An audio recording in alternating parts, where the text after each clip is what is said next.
আরো যে টাওয়ার গুলো আছে, সাংহাই টাওয়ার, তাইপেডাং 101, পেট্রোনাস টুইন টাওয়ার, বাংলাদেশের 40, 50, 60 তালাগুলা টিকবে? আমাদের কুমিল্লা শহর তো এখন টাওয়ারের শহর হয়ে গেছে। একটা বড় ছাদের উপর থেকে কুমিল্লা শহরের দিকে তাকালে এটা কি কুমিল্লা না উত্তরা বুঝাই যায় না। এই টাওয়ার গুলো একটাও টিকবে? আওয়াজ করে বলেন, টিকবে?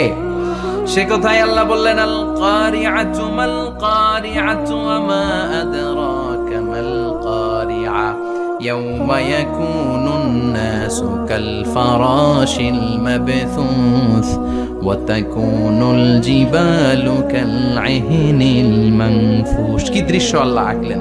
প্রথমে একটা সাইরেন দেয়া হবে, দেয়ার সাথে সাথে ভেঙে চুরে সব ছারখার, মানুষগুলো পাগলের মতো দৌড়াবে। ওমা হুম বিসুকারা ওয়ালাকিন্না আযাবাল্লাহি শাদীদ।